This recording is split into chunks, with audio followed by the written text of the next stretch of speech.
What's up, everybody? Cole Sands Fishing here. This is the fish report for January 9th, 2023. Let's get into this week's report. So this week's report is brought to you by a couple of my new sponsors I'm excited to announce. Hatcliffe Construction. It's a construction company out of Nashville. They make some really awesome homes. So y'all be sure to check them out on Facebook and Instagram. Give them a like and a follow. And then Fish Dayton. You know, it seems like I've been involved with Fish Dayton a little bit the past several years, but super excited to have them on board this year. Gonna be repping their logo on my boat and jersey. So y'all go down there to Dayton, you know, hook up with me. Let's go try to catch some of them Lake Chickamauga bass. But let's get into this week's report. So got to go out. I think I only got to fish once this past week. Kind of been all over the place trying to get some stuff ready for my upcoming tournaments, plus you know, kind of around the holidays, spending some time with some family. So it's been good, but got to go out for a full day and kind of got to see what was going on at the lake. Going to be going into several guide trips this upcoming week, so I'm excited going forward. But the water is pretty stained right now. We had a lot of rain this past week, and Thursday when I got to go out, it was definitely very blown out in a lot of areas, very muddy, which the water temp was about anywhere from 49 to 53 depending on where you're at. Some places was even probably a little bit colder, more like 48, 47. Which cold muddy water is not always the best thing to fish in, but there's still ways to catch fish. And I'm kind of expecting the same thing this upcoming week because, you know, Saturday and Sunday we got a lot of rain, so I think the water is going to be pretty stained, especially on the upper end where I like to fish this time of year. I think it's going to be pretty stained. So what worked for me this past week, what I'm going to look for, cranked a lot of natural rock, and that's one thing I love to do this time of year. And this was by far our best bait Thursday, and as you can tell, this thing's pretty beat up. Caught a lot of fish on it, some really good fish, and I talked about this crankbait a couple weeks ago. That's that new Yozuri 3DRX flat crank, and that's the size 55F. Been throwing the red color. They seem to really be on red really good right now. Throwing that on 14-pound T7 fluorocarbon, a little 610 medium Witch Doctor Tackle Sermon Series rod. This is the one that's got half graphite, half glass, so it's got a great tip on it for a crankbait. Just throwing a 6:4 to 1 gear ratio, and really just taking that and throwing it down bluff walls, caught some fish in main lake and caught some fish in the creeks, throwing it around some laydowns. And that thing with that coffin bill, man, it just deflects off cover so well. And in muddy water, man, that thing actually has a lot of movement. You know, it is technically a flat side, but it's so thick that actually that tail on it really kicks. So definitely a killer in that cold water and in that cold muddy water. And I think it's already taken place as my favorite cold muddy water crankbait. So I'm really excited about that one, and it's really been putting a lot of good fish in the boat lately. Other crankbaits I like to throw this time of year. Let's see if I got a couple. Got them right here. The fish are just really finicky, especially as that water gets colder. I'll downsize to the 3DS crank.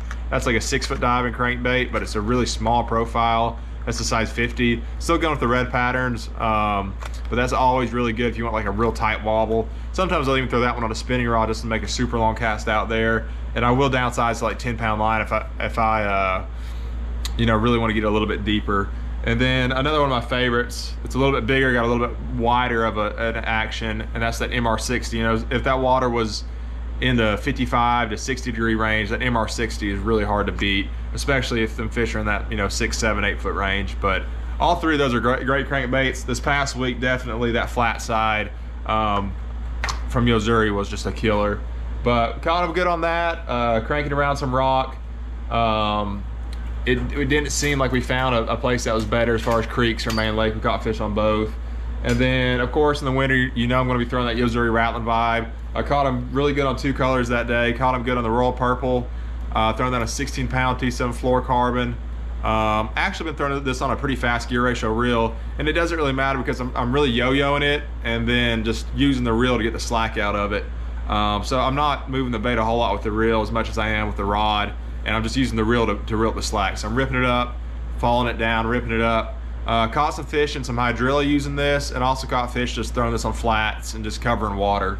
But as far as the rod setup, 7.2 medium heavy Witch Doctor Tackle Sermon Series rod. That half graphite, half glass is awesome when it comes to ripping it out of grass. But that was one of the really good colors. And that's the 5/8 ounce size. So it's the normal size. And then another one that was really good was the Mac Crawl. And like I said, they've been on red really good. The water's stained a little bit in places. And when they're on red and the water stain, that one right there is hard to beat. And another color I really like to throw a lot when the water's a stain, if I can get it off the peg real quick, it's the matte blue back chartreuse. So just pretty much blue back chartreuse, but it's kind of a matte finish, and that's always a really good one. Especially, the muddier the water gets, the more you want a bait that's really going to show up. Still catching some of the smaller size, but I seem to do better with the 3/8 ounce size when the water's a little bit cleaner and they're really on small bait. When the water's muddier, I really like a bait that's going to cause a little bit more commotion. So definitely going with the bigger size.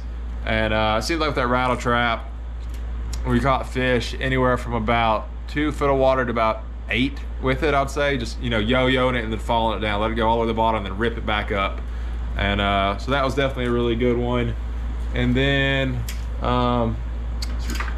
one last thing we caught some fish on, just throwing a jackhammer chatterbait around some hydrilla, throwing the fire crawl, because like I said, they're on red really good. You could probably catch them on some other colors right now, but throwing that on 20-pound T7 Yo-Zuri fluorocarbon, same Sermon series 7.2 medium heavy, but I'm throwing it on 20-pound right now because the grass is so thick that you really need that heavier line to rip through it in some places.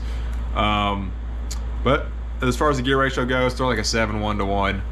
But that was pretty much it for the week. When the fish are shallow and the water's muddy, the jerk baits and the Alabama rigs don't seem to play quite as much. I love throwing them. I was catching them really good when the water was clean on those 2 baits. But when that water gets muddy, you need to, the baits with rattles in it, those vibrating chatter baits. Other things I will throw, like Diamond Baits, one of my sponsors, just came out with a really sweet spinnerbait series. That's another bait I'll probably experiment with some this week, is that new spinnerbait from them. They got one that's Indiana blades with a red and I think it's a red and a silver blade and a white and chartreuse skirt, so that ought to be a really good one.